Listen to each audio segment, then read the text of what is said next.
우리 왼쪽 또는 오른쪽에 있는 분에게 환하게 웃으면서 한번 인사하겠습니다. 당신의 인격이 어떠하든지 끝까지 사랑하겠습니다. 한번 인사하겠습니다. 당신의 인격이 어떠하든지 끝까지 사랑하겠습니다. 오늘은 제가 기독교 신앙의 기본적인 내용에 대해서 좀 말씀을 드리도록 하겠습니다. 기독교란 무엇일까요? 성경에 따르면 하나님의 신적인 우정에 초청을 받는 것이며 그 초청을 수락하면서 참여하는 여정이라고 볼 수가 있겠습니다. 한 번 더 말씀을 드리면 하나님의 신적인 우정, 우리 기독교는 이 세상이 없었을 때가 있었다고 봅니다. 하나님 사이에 있었던 그 우정에 우리가 초청을 받는 것이고 그 초청을 수락하면서 참여하는 여정이라고 볼 수가 있겠습니다. 통속적인 이해에 따르면 이주의 개념을 갖고 많이 설명을 하는데 예수님을 믿고 천국에 간다라는 표현을 씁니다.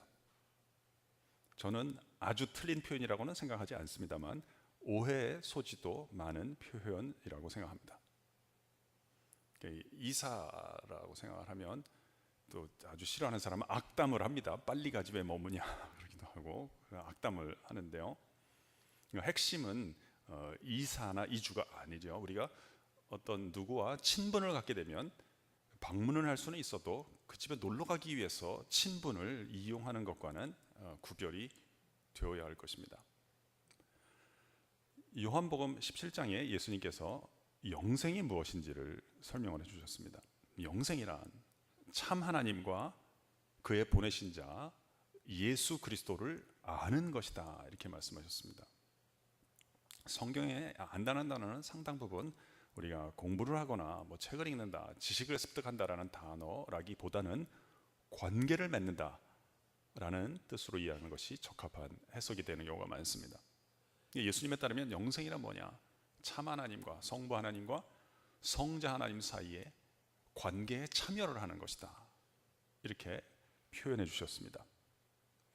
요한복음 15장에는 그걸 좀 더 우정이라는 표현을 쓰셔주셨는데요, 사람이 친구를 위하여 목숨을 버리면 이보다 더 큰 사랑이 없나니 내가 다시는 너희를 종이라 하지 아니하고 친구라 하리니 종은 그 주인의 하는 일을 알지 못함이니라 라고 말씀해 주셨습니다.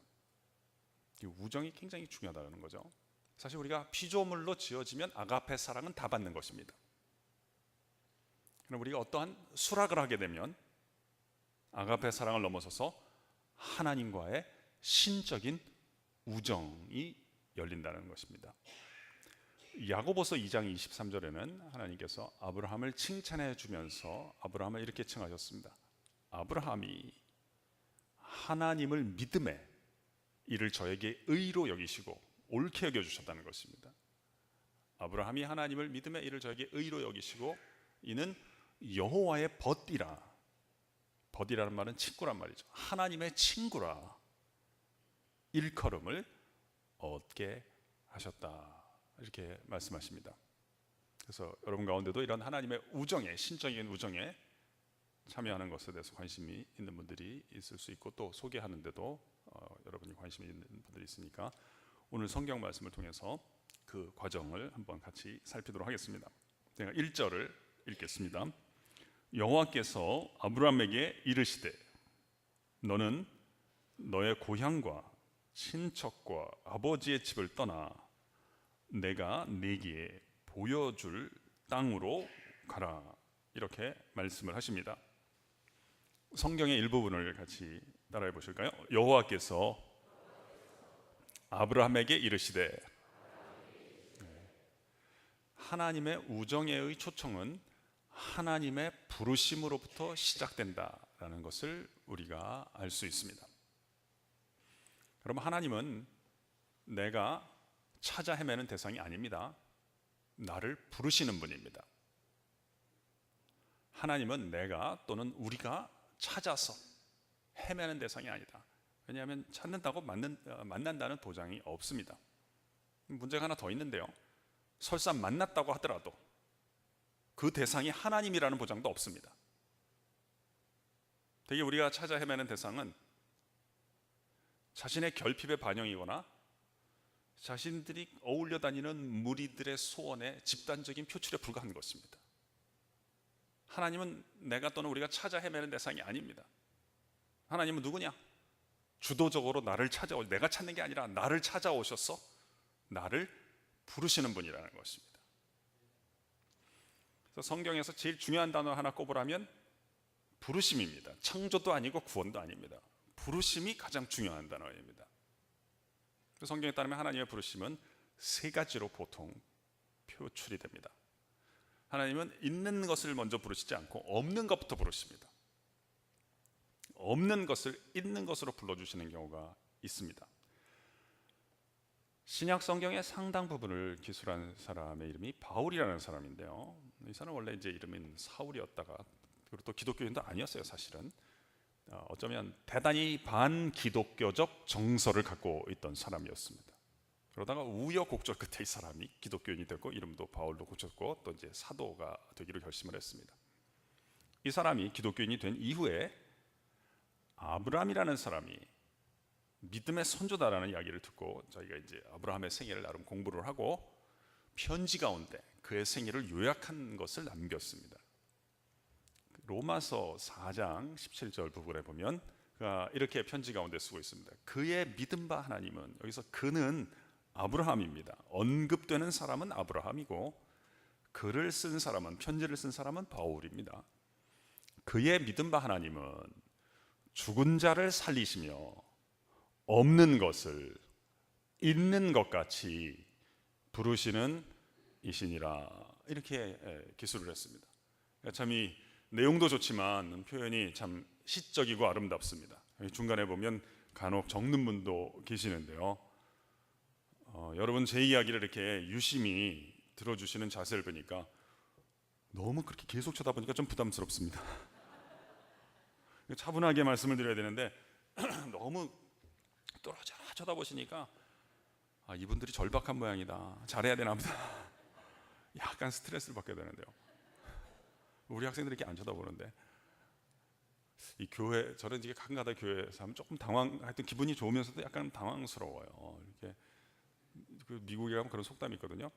그 설교를 하러는, 그러니까 설교를 하러는 바다를 건너가도 설교를 들으러는 길도 안 건너간다, 이런 표현이 있는데 여러분 그 가운데도 너무 잘 쳐다보시네요. 아무튼 이렇게 유심히 남의 얘기를 들어주시고 경청해 주시는 자세를 뵈니까요, 여기에 계시는 분들 앞으로 다 잘 될 것입니다만 우리 적으시는 분들께서 조금 더 일찍 잘 될 것입니다.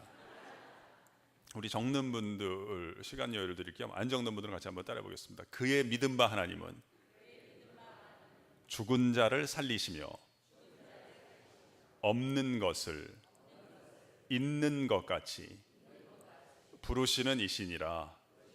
네. 그러니까 죽은 자를 살렸다라고 하는 것은 하나님이 생명이 없는 것을 부르실 때 생명이 있는 것으로 변화시켜서 불러주신다라고 하는 하나의 사례를 이야기하는 것이겠죠. 없는 것을 있는 것 같이 부르신다. 이 표현은 신학에서 창조라는 단어의 정의입니다. 그러니까 하나님의 첫 번째 부르심은 창조의 부르심이다 하는 것이죠. 창세기 1장에 보면 하나님이 창조하신 것들과 그 순서들이 기술이 되어 있습니다. 하나님이 지금 이 우주가 마음에 안 들면 이 폐기하고 하나 또 새로 만드실지는 제가 잘 모르겠습니다. 그러나 혹시 새로 만드신다면 빛부터 창조하실 가능성 또는 개연성이 높다고 봐야 됩니다. 왜냐하면 빛이 그만큼 중요하다는 건데요. 우리가 사실 예배당에서 의자가 있으니까 앉아있고 예배드린다 생각하지만 이 모든 도구들이, 이 자원들이 빛이 있기 때문에 이게 도움이 되는 겁니다. 만약에 빛이 그냥 완전히 사라진다고 생각하면 심지어 눈조차도 쓸모가 없는 것이고 이 모든 것들이 다 타박상의 이유가 되는 겁니다. 그래서 하나님이 새로운 우주를 창조하시거나 어떤 사람의 삶 가운데 새로운 삶을 열어주실 때 대체로 자본이나 자원부터 주시는 것이 아니라 빛부터 먼저 창조하십니다. 근데 빛을 그냥 창조하시는 게 아니라 부르십니다. 빛이 있으라 하심에 빛이 있게 됐다는 것입니다. 그래서 우리는 아무것도 없구나, 이따 그냥 다 사라져가지고 파산하게 되면 내 인생이 이제 끝이다 이렇게 생각할 수 있습니다만, 성경은 그러한 세계관에 동의하지 않습니다. 아무것도 없어도 하나님의 부르심만 있다면 살아날 길이 있는 줄로 믿습니다. 첫 번째 부르심이고요. 두 번째 부르심도 있습니다. 있기는 있습니다. 그런데 기능이 손상된 상태가 되었습니다. 기능이 손상된 것을 기능의 회복으로 불러주시는 경우가 있습니다. 기능이 손상된 상태를 보통은 기계는 고장이라고 부르고요, 사람은 병 또는 질병이라고 부릅니다. 위장병이다 하는 것은 소화 기능이 손상된 상태의 장기다 이런 말입니다. 기능이 손상된 것을 기능의 회복으로 불러주십니다. 예전에 그 하용조라고 하는 목사님이 계셨는데 돌아가셨는데요, 이분이 이런 농담을 하셨습니다. 사람마다 다 안 좋은 부분이 있다는 거예요. 어떤 사람은 시력이 안 좋고, 또 어떤 분은 이제 위가 안 좋고, 어떤 분은 간이 안 좋고, 대체로 다 좋은 사람들은 머리가 안 좋다 그러시더라고요. 그 일리가 있는 관찰입니다. 저는 이제 머리가 안 좋다는 것을 정신병이다라고 보는데, 정신의 3대 기능이 있습니다. 측정, 계산, 종합을 하는데요, 예를 들면 감사를 못한다는 것은 이건 태도가 나쁘다는 것도 되지만 이 측정 기능이 손상된 상태라는 거거든요. 자기가 누리고 있는 어떤 혜택들 가운데 내가 기여하지 않은 몫이 얼마나 큰가, 이걸 측정하는 능력이 없으면 감사하기가 어렵거든요. 기능이 손상된 상태에 있는 것들을 기능의 회복으로 불러주십니다. 이게 제일 중요한, 이게 치유의 부르심인데, 그 중에 하나가 이게 우리가 자기 사랑을 엄청 잘합니다. 여러분, 좋아하는 것과 사랑하는 게 다르다는 건 아시죠? 우리는 아이스크림을 좋아하지 아이스크림을 사랑하지는 않거든요. 그 좋아한다는 건 뭐냐, 내 취향에 맞는 것을 내 가까이 또는 내 안에 드리는 것을 우리가 좋아한다고 합니다. 사랑한다고 하는 것은 상대방의 고통을 내가 감지하는 것입니다. 아이스크림 드시면서 아이스크림의 고통을 안 느끼시죠? 그 많은 사람들이 다른 사람을 좋아하는 것이지 사랑하는 기능은 지금 계속 퇴화되고 있습니다. 뭘 사랑하냐면 자기를 사랑하는 거예요. 자신의 고통을 느끼는 겁니다. 근데 문제는 이걸 병적으로 사랑하는 거예요. 예를 들면 여러분 오늘 이제 예배당에 나오셨는데 아마 대체로 댁에서 오셨을 가능성이 높겠죠?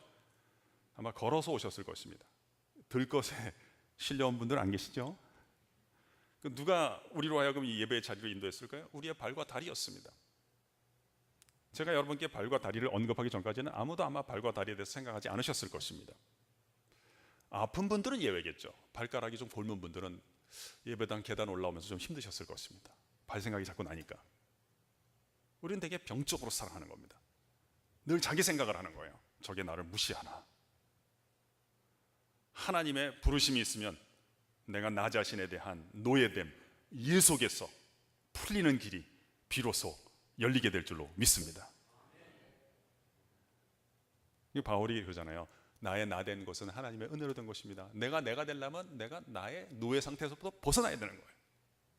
기능이 손상된, 나의 기능이 손상된 상태가 많아요. 기능이 손상된 상태에서 기능의 회복으로 하나님께서 불러주시는 치유의 부르심이 있습니다. 세 번째 부르심이 있는데요, 세 번째는 있기는 있고 기능이 손상되지 않았는데요, 무의미와 방황 가운데 있을 때가 있어요. 그런 사람을 하나님께서 친히 개별적으로 찾아가 주십니다. 그래서 의미 있고 가치 있는 삶으로 불러주시는 경우가 있습니다. 이것을 소명의 부르심이라고 합니다. 그러니까 뭐 내가 내일 아침에 그러니까 찾아가야 될 직장이 없다 이런 뜻이 아닙니다. 내가 지금 하는 일을 지금 끝내나 20, 30년 더 하나 도대체 무슨 의미가 있는지 모르겠다, 이 공허함을 느끼는 겁니다. 무의미함과 방황 가운데 있는 사람을 하나님께서 친히 찾아가 주셔서 의미 있고 가치 있는 인생으로 불러주시는데요, 오늘 성경은 아브라함이 소명을 받고 있는 장면을 우리에게 그려주고 있습니다. 그래서 그 내용은 우리가 2절, 3절에서 좀 보도록 하겠습니다. 제가 2절을 보겠습니다. 내가 너로 큰 민족을 이루고 내게 복을 주어 내 이름을 창대하게 하리니 너는 복이 될지라 말씀하십니다. 우리가 성경의 일부분을 같이 한번 따라해 볼까요? 내게 복을 주어 이름을 창대하게 하리니 너는 복이 될지라. 우리가 이제 이전 성경은 개역, 이건 개역 개정판인데, 개역에는 너는 복의 근원이 될지라 이렇게 표현되어 있었는데요. 뭐 둘 다 저는 뭐 좋다고 봅니다. 너는 복이 될지라, 참 이 표현이 멋지지 않습니까? 너가 부유함이 될 것이다. 네가 돈 옆에 좀 살다가 가는 사람이라는 게 아니라, 네가 좋은 일 좀 있고 막 재수 좋게 살다 가는 게 아니라, 네가 복이 될 거라는 거죠. 너를 만나는 사람마다 부유함이 무엇이고 인생의 진정한 복, 이게 사람으로 태어난 기쁨이 이런 거구나, 이런 것을 경험하는 사람이 될 것이다, 이렇게 말씀해 주시는데요. 참 너무 간결한데, 너는 복이 될지라 7글자밖에 안 되는데 너무 참 핵심을 다루고 있는 내용이 아닌가 싶습니다. 저는 이 구절을 상당히 좋아하는데요. 제가 쓴 책 중에 제목이 어떤 게 이제 축복을 유통하는 삶이라는 게 있어요. 또 어떤 건 기쁨을 유통하는 삶이라는 게 있는데, 그래서 사실 제 인생의 소원이 그 바탕이 뭐냐면, 사실이 무엇인지 하나라도 더 알고 세상을 떠나는 것이 제 인생의 바탕이 되는 소원이고요. 그 내용이 이제 한두 가지가 있는데, 그 중에 하나는 뭐 교수가 되거나 뭐가 되는 것이 아니라, 저를 만나는 사람마다 다 잘 되는 것이 저의 인생의 소원입니다. 특별히 제가 강의를 좀 하니까, 제 강의를 듣거나 저의 설교를 혹시 들으시는 분들마다 하나님으로부터 큰 축복을 받아서 다 잘 되는 것이 저의 인생의 소원입니다. 그래서 제가 오늘 하고 이제 다음 주에 한 번 더 오는데, 여러분 제 설교를 이렇게 2번 들으신 이유 하나만으로도 우리 하나님으로부터 큰 혜택과 복을 누리실 수 있기를 주님의 이름으로 축원합니다. 그래야만 저의 인생의 소원이 이루어지는 것입니다. 솔직하게 말씀드리면 실은 후반부도 있기는 해요. 진짜 소원은 저를 만나는 분들마다 다 잘 되셔서 그분들이 후에 하나님의 큰 혜택을 누리게 되면 제가 그 사람들 덕 좀 보면서 살아가는 건데요. 그래서 여러분 하여튼 크게 잘 되실 때 제가 여러분들 덕 좀 보는 날이 왔으면 합니다. 항상 이 뒷부분은 아멘 소리가 잘 안 나오더라고요. 그래서 제가 이 멜기세덱의 역할하는 것이 저의 인생의 소원인데요. 우리가 한번 성경 갖고 계신 분들은 저랑 같이 보셔도 되겠는데요. 창세기 14장 19절을 한번 보도록 하겠습니다. 아브라함이 어떻게 이런 복의 근원과 통로가 됐는가를 또 우리에게 묘사해 주는 부분인데요. 창세기 14장 19절인데요. 우리 찾으신 분들은 저랑 같이 한번 읽어보실래요? 시작. 그가 아브라함에게 축복하여 이르되 천지의 주제이시오 지극히 높으신 하나님이여 아브라함에게 복을 주옵소서. 그래서 그는 18절에 우리가 기술되어 있죠. 살레망 멜기세덱이라는 사람입니다. 멜기세덱이 아브라함에게 복을 빌어주었습니다. 이렇게 복을 빌어주었죠. 천지의 주제가 되시고 지극히 높으신 우리 하나님. 여기 아브라함이 좀 힘겨운 가운데 있는데요. 하나님, 아브라함에게 하나님께서 복을 내려주세요 하고 복을 빌어주었습니다. 그런데 참 더 놀라운 거는 이 멜기세덱이 했던 이 말이 살아남아서 정말로 아브라함의 인생을 복되게 만들어 준 것입니다. 이사야 51장 2절에 보면 하나님이 응답하신 장면이 나옵니다. 그건 제가 찾지 않고 바로 말씀을 드릴게요. 이렇게 하나님께서 응답하셨어요. 너희 조상 아브라함과 너희를 생산한 사라를 생각하여 보라. 아브라함이 혈혈단신으로 있을 때, 그러니까 처음엔 좀 힘들었다는 뉘앙스가 있잖아요. 아브라함이 외톨이였을 때 내가 그를 찾아가서 불렀고, 내가 그를 부르고 그에게 복을 주어 창성케 하였느니라. 이렇게 하나님께서 응답을 하신 것입니다. 그래서 저도 이제 멜기세덱의 역할을 하는 것을 저의 인생의 소원으로 삼고 있는데요. 사실 저는 뭐 부흥사 목사님들 같이 이렇게 설교하는 스타일은 아니에요. 저는 기질도 좀 조용한 편인데요. 그래서 제가 기질에 따라서는 어색해하고 잘 못하지만, 제가 오늘 우리 창세기 14장 19절에 있는 말씀에 의지해서 제가 여러분들 위해서 한번 복을 빌어드리겠습니다. 천지의 주제가 되시고 지극히 높으신 우리 하나님이여, 이 자리에 믿음으로 나온 우리 사랑하는 교우들 한 분 한 분, 또 한 가정 위에 우리 주님께서 친히 복을 내려 주옵소서. 여러분 아멘 하신 바대로 여러분이 먼저 하나님의 혜택을, 하나님의 복을 많이 받으시고, 받기만 하고 끝나는 게 아니라 하나님의 복이 되셔서 만나는 사람들에게 이 혜택과 복을 전파도 하시고 또 더 나아가서 유통을 하실 수 있기를 주의 이름으로 축원합니다. 참 아름다운 아침입니다. 우리가 적용하는 질문 하나 더 생각해 볼까요? 저도요 옛날부터 하나님의 혜택을 좀 나도 많이 옮기고 살고 싶다, 이런 마음의 소원이 있었는데 그게 잘 안 되고, 어떻게 하다 좀 상처도 옮기고 좀 안 좋은 일에 연루도 되고 이렇게 되는데, 제가 어떻게 하면 좋을까요? 이런 질문이 혹시 있으시다면 같이 한번 좀 생각해 보고 싶어요. 여러분이 혹시 그런 마음의 소원이 있으시다면 그건 충분히 기뻐할 만한 이유입니다. 왜냐하면 마음의 소원이 있다는 것은 하나님의 뜻이 있다고 봐야 됩니다. 빌립보서 2장 13절에 그런 말씀이 있거든요. 하나님께서는 당신의 기쁘신 뜻을 따라서 너희 안에 소원을 두고 행하신다는 거예요. 하나님이 마음을 주시지 않아요? 능력도 주실 줄로 믿습니다. 제일 어려운 부분이 넘어간 거예요. 거꾸로 생각하면 하나님이 능력을 뺏어가실 때는요, 능력부터 지위부터 뺏어가지 않습니다. 마음부터 뺏어가시는 거예요. 하나님이 마음을 주시면 능력도 주세요. 근데 이제 문제는 마음의 소원은 있는데 참 그런 일이 잘 안 이루어진다면 그건 제가 좀 도와드릴 수가 있어요. 내가 소원은 간절한데 결과가 안 생길 때는 대체로 왜 그러냐면 내게 이제 좀 과정을 소홀히 여기는 습관이 있기 때문에 그렇다고 봐야 됩니다. 제가 예를 들어볼까요? 여러분 가운데 이제 결혼의 길이 좀 열리기를 원하는데 아직 그 길이 잘 열리지 않아서 조금 고민인 분들 여기 계시지 않아요? 손 드실 필요는 없어요. 여기 한번 계실 텐데요. 제가 그 원리는 도와드릴 수 있어요. 왜 그러냐면 당시 저희가 잘못해서는 게 아니라 내가 결혼 과정에서 만나는 사람들을 존중하는 그 습관만 기르면 되는 거예요. 여러분 결혼한다면 누구랑 결혼하게 되는지 제가 알려드릴 테니까 그 과정에서 만나는 사람만 조심하면 돼요. 참 오해를 피하기 위해서 반드시 결혼해야 되고 내가 결혼을 안 하거나 늦게 하면 나는 좀 무능하거나 열등한 인간이다 이렇게 생각하시면 안 돼요. 그건 전혀 성경적인 생각이 아닙니다. 혹시 유교적인 생각일 수는 있어요. 여러분 자녀 가운데 좀 자녀가 결혼 좀 늦게 한다 그래가지고 엄마가 좀 남보기가 그렇다 이렇게 하면 그건 유교적인 생각으로 자녀를 힘들게 하는 겁니다. 성경에 따르면 결혼은 불가피한 경우만 하는 겁니다. 웬만하면 안 하는 게 성경적인 결혼관입니다. 정말입니다. 그러니까 언제가 불가피한 경우예요? 내가 한 80년 살면서 하나님께 좀 쓰임 받으면 좋은데 하나님 나를 부르시니까 의미 있게 쓰임 받으면 좋은데 내가 지금 보니까 워낙 내가 성격이 뭐가 나기 때문에 이 사람과 살면서 다듬어지는 것이 하나님의 뜻이다 하는 확신이 올 때만 하는 겁니다. 온전한 사람들은 결혼할 필요가 없어요. 그냥 그렇게 살면 되는 겁니다. 성경의 결혼관은 돕는 배필인 거예요. 그래서 반드시 결혼해야 된다고 생각하시면 안 돼요. 그러나 저는 제가 좀 성격이 뭐가 나고 좀 극단적인 생각을 많이 하는 편이거든요. 그러니까 제가 이 사람과 살면서 다듬어지는 것이 하나님의 뜻이다. 또 나만 그렇게 생각하면 안 되고 저 사람도 저랑 살면서 다듬어지는 것이 하나님의 뜻이다 하는 확신이 올 때만 하는 거거든요. 그러면 이제 결혼 과정에서 누구랑 결혼하게 되는 걸 알려드릴 테니까 이제 그 사람들 조금만 존중하면 그 길이 열게 되어 있어요. 여러분 누구랑 결혼하시느냐?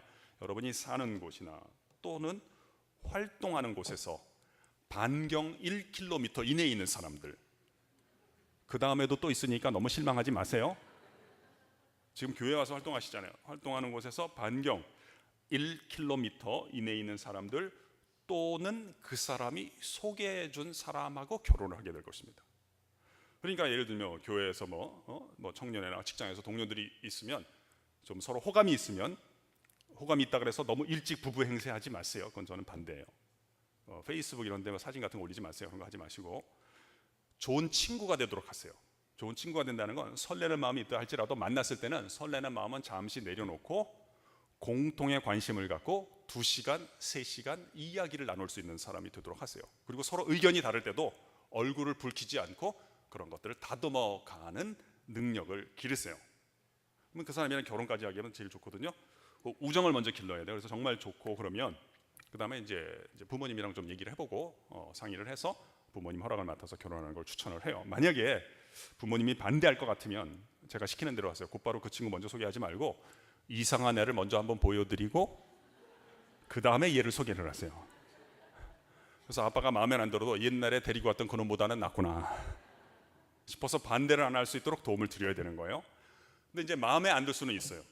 근데 요즘에는 다 보면 돕는 배필이 되는 사람이 누가 있을까 이런 생각을 잘 안 하고요. 데리고 다니기에 안 창피한 애가 걸렸으면 참 좋겠다. 너무 외모에 신경을 쓰는 거예요. 그래서 딱 미팅이나 누가 소개를 해주잖아요. 그럼 대화를 해봐야 되는데요. 대화를 안 하고 딱 보고 그냥 왜 나한테는 저런 애들만 걸릴까 이렇게 실망을 하더라고요. 괜찮아요. 왜냐하면 저쪽에서도 똑같은 생각을 할 테니까. 제가 여담을 간단하게 하나 하면 우리 학생이 아버지 어머니에게 굉장히 괜찮은 수필가인데 이 부모님이 식당에서 식사하는데 옆 테이블에서 이렇게 맹인분들이 소개팅하는 자리가 있었다는 거예요. 근데 어떻게 하다가 얘기를 듣게 되고 너무 좋아가지고 한 30분 동안 이렇게 들었대는데요. 이 소개팅 하는데 서로 이렇게 얼마나 이런저런 얘기를 하는지 두 분 사이 얘기하는 것보다 너무 좋더라는 거예요. 근데 우리는 이게 안 돼요. 왜냐면 눈이 있으니까. 소개받아 딱 나갔잖아요. 눈 본 것 때문에 그다음부터 얘기가 안 됩니다. 얘기하고 싶은 생각도 다 사라지는 거예요. 그러니까 이게 서로 안 맞을 수 있단 말이에요. 왜냐하면 우리는 유전자가 다르고 자라난 배경이 다르기 때문에 취향도 다르거든요. 그러니까 괜찮단 말이에요. 그래도 친구가 돼야 되는 거예요. 그래서 좋은 친구가 되시고 나보다 좀 나이가 많으면 내가 좀 후배가 될 수 있도록 하십시다. 그래서 그 친구나 그 선배님으로 하여금 나에게 결혼할 사람을 소개해 주도록 만들 수 있으면 서로가 서로의 그 길이 열리게 되는 겁니다. 근데 마음에 안 든다 그래서 그냥 시간만 때우고 이게 습관이 되어 있으면 또 안 되거든요. 요 습관만 고치면 되는 거거든요. 이것도 역시 마찬가지예요. 하나님의 축복의 통로가 되고 싶은데 잘 안 되는 건 왜 그러냐? 이 아브라함도 복의 통로가 된 게 멜기세덱을 만났기 때문이거든요. 하나님께서 나에게 복을 주실 때는 곧바로 복을 주시지 않고 오늘 내가 만나는 사람들이 나보다 먼저 잘 되게 하시고 그 사람들을 통해서 나에게 복을 내려 주신다라고 하는 이 원리를 우리가 존중을 해야 되겠습니다. 이게 굉장히 중요한 원리고 제가 축복의 법칙이라고 부르는 것인데요. 우리 적는 분들이 계시니까 안 적는 분들은 같이 한번 따라해 보겠습니다. 축복의 법칙이란 하나님께서 나에게 복을 주실 때는 오늘 내가 만나는 사람들이 먼저 잘되게 하시고 우리 적는 분들은 먼저의 밑줄을 긋도록 합시다. 우리가 열심히 해도 잘 안 되는 건 어딘가 순서를 어기기 때문이라고 봐야 되겠습니다. 또 같이 따라해 볼까요? 그들을 통하여 나에게 복을 내려주신다는 것입니다. 그래서 내가 복의 통로가 되려면 내 안에 혹시 시기심이 있으면 그거부터 이렇게 내려놓는 훈련을 하나님이 이제 하게 하실 거예요. 그래서 어떻게 하면 되겠느냐? 이해가 됐으니까 오늘부터 실천을 하면 이제 뭐 멀지 않습니다. 사실은 그 길만 열리면 그 길 위에 걷는 기쁨이 있기 때문에 그냥 행복해 하다가 어느 날 결과가 생기는 경우가 많아요. 오늘부터 어떻게 하면 되냐? 밤에 주무시기 전에 조금만 시간 내서 오늘 내가 만났던 사람들을 생각해 보시고 그 사람들이 잘 되도록 복을 비세요. 또 내일 출근해서 만날 사람들을 그려보면서 그 사람들을 축복하세요. 그래서 우리의 기도가 하나님께 응답이 되면 여러분은 자연적으로, 다시 말하자면 계절이 바뀌어가면서, 계절 몇 번만 바뀌면 인생은 거의 대부분 바뀝니다. 계절이 바뀌어가면서 하나님의 혜택과 복을 유통하는 인생이, 그 여정이 열리게 될 줄로 믿습니다. 참 아름다운 정오에 가까워지고 있습니다. 3절 보도록 하겠습니다. 3절.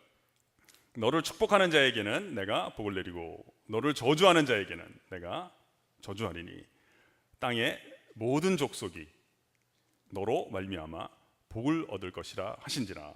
우리 성경 일부분을 또 같이 한번 따라해 볼까요? 내가 복을 내리고 내가 저주하리니 너로 말미암아 복을 얻을 것이라. 이 말씀대로 이루어 주실 줄로 믿습니다. 이제 4절 이제 우리가 매듭을 하겠습니다. 이에 아브라함이 여호와의 말씀을 따라갔고 롯도 그와 함께 갔으며 아브라함이 하란을 떠날 때 75세였더라 말씀하십니다. 또 성경의 일부분을 따라해 볼까요? 말씀을 따라갔고 롯도 함께 갔으며 75세였더라. 여기 보면 이제 두 사람의 인생이 이제 갈리게 되는데요. 말씀이신 하나님을 쫓아간 사람과 하나님을 쫓아간다고 생각하는 다른 사람을 쫓아간 사람 사이의 인생의 갈림길이 이제 시작이 됩니다. 하나님 우리를 부르신다 그랬는데 여러분 이 시간 지금 11시 55분인데요. 이 자리에 하나님이 살아계신다고 믿으세요? 뭐 어디에 계실까요? 좋은 질문이죠. 비록 제가 던졌지만 상당히 날카로운 질문이죠. 지금 내 귀에 들리는 이 말씀 속에 하나님께서 살아계시는 줄로 믿습니다. 우리 장로님의 기도 가운데 말씀이신 하나님 이런 구절이 있었어요. 말씀으로 찾아오신 하나님. 우리 기독교는 하나님이 말을 한다고 봅니다만 그 부분도 있습니다. 그게 핵심이 아닙니다. 그건 기독교 외에 여타의 모든 유신론적 종교에 다 해당되는 진술입니다. 기독교의 핵심은 말씀이 하나님이시다라는 거예요. 기독교는 창세기 1장 1절에 기초하는 종교가 아닙니다. 요한복음 1장 1절에 기초하는 종교인 것입니다. 태초에 하나님이 천지를 창조하시냐, 이것도 중요하지만 핵심은 태초에 말씀이 계시니라. 이 말씀이 하나님과 함께 계셨으니 이 말씀은 곧 하나님이시니라. 지금 내 귀에 들리는 이 말씀 속에 하나님께서 살아계시고 나를 부르시는 줄로 믿습니다. 이 말씀을 수입하고 적용하면 관계가 달라지고 미래가 새롭게 된다는 기적을 나날이 체험하는 것이 기독교라고 볼 수가 있겠습니다. 75세였다 그러는데 제가 우스갯소리 하나 하고 적용을 하고 매듭을 지겠습니다. 제가 딸이 셋이 있는데요. 애들이 지금 다 커서 뭐 결혼 애도 있고 그런데 뭐 대학 다 졸업했고 결혼할 애도 있고 그런데요. 한 23년쯤 전의 일이었어요. 우리 애들이 어렸을 때예요. 이제 우리 학교에 어떤 여자 교수님 댁에 놀러 갔다 왔어요. 이 여자 교수님이 굉장히 괜찮은 분인데 그냥 그분 결혼 안 하고 그냥 혼자 사셨어요. 그랬더니 얘네들이 갔다 와서 왜 그 교수님은 결혼을 안 하시냐는 거예요, 엄마에게. 그러니까 엄마가 잘 모르겠다. 아직 좋은 분을 못 만나서 그렇겠지. 좋은 분을 만나면 결혼하실 거다. 그랬더니 애들이 좀 저한테는 좀 웃긴 얘기를 하더라고요. 좋은 사람하고 결혼할 필요가 없다는 거예요. 그냥 아무나 막 결혼하면 된대요. 제가 그냥 실소를 머금고 있었는데 엄마는 이렇게 아이들에게 묻는 거예요. 너네들은 왜 그렇게 생각하냐? 그랬더니 애들 말이 또 웃겨요. 사람은 나이가 들면 다 쭈글쭈글해지기 때문에 그냥 아무나 막 결혼하면 된다는 거예요. 그래서 제가 그냥 묻고 있었는데 그 다음에 얘네들이 했던 말이 저를 조금 기분 좋게 했어요. 하지만 우리 아빠는 나이가 들어도 안 쭈글쭈글해질 거라는 거예요. 제가 그 얘기를 들으니까 이런 생각이 드는 거예요. 이것들이 드디어 사람을 알아보기 시작하는구나. 근데 칭찬받으면 칭찬받고 끝내야 되잖아요. 근데 또 이렇게 사람이 욕심이라는 게 사람을 망친다고요. 또 더 받고 싶은 생각이 있으니까 제가 그냥 물어봤어요. 야, 니들은 왜 그렇게 생각하냐? 왜 니네 아빠는 나이가 들어도 안 쭈글쭈글해질 거라고 그렇게 생각을 하니? 그랬더니 제가 본전도 못 건졌어요. 얘네들이 뭐라 그러냐면 아빠는 벌써 할아버지잖아요. 제가 그때부터 머리가 하얗거든요. 그래서 웃고 끝냈는데 근데 제가 한 20년 살면서 보니까요, 우리 애들이 그냥 모르고 한 얘기겠지만 야, 여기에 진리가 있구나 그런 생각이 드는 거예요. 무슨 말이냐면 우리 이 세상에 많은 좋은 사람들도 있고 좋은 지위도 있고 많은 것들이 있잖아요. 가장 편할 때가 몰락 직전인 거예요. 가장 편할 때가, 가장 좋을 때가 뭐 명예도 좋고 재산도 좋고 뭐가 좋은데 가장 편할 때가 몰락 직전이다. 아브라함도 75년 동안 뭐 사업을 안 했겠어요? 이분이 뭘 안 했겠어요? 근데 성경은 75년 동안 뭘 했는지에 대해서 관심이 없고 기록이 없는 것입니다. 아브라함의 진짜 인생은 말씀이신 하나님을 쫓아가게 될 때 그 다음부터 인생의 새 지평이 열린다라고 보는 것입니다. 이제 제가 복음을 전하면서 매듭을 짓겠습니다. 여러분, 천국에서 미끄러진다고 곧바로 지옥은 아닙니다.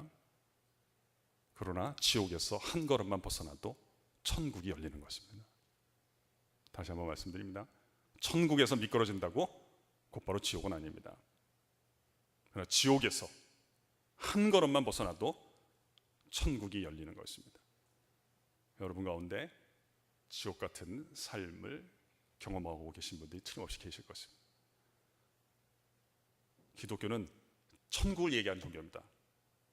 회개하라, 천국이 가까웠다. 이게 저 천국을 얘기하는 게 아닙니다. 지옥에서 한 걸음만 벗어나도 천국 가는 길이 내 인생 가운데 하나님의 부르심 속에서 열리게 될 줄로 믿습니다. 내 영혼이 은총을 입었어 이 중하고 중했던 이 죄짐을 벗고 보니 슬픔 많은 이 세상도 천국으로 화하도다. 뭐 아시겠습니다만 제가 여러분 가르치러 온 게 아닙니다. 그런 하나님의 부르심을 전달하기 위해서 찾아뵌 것입니다. 기도하겠습니다.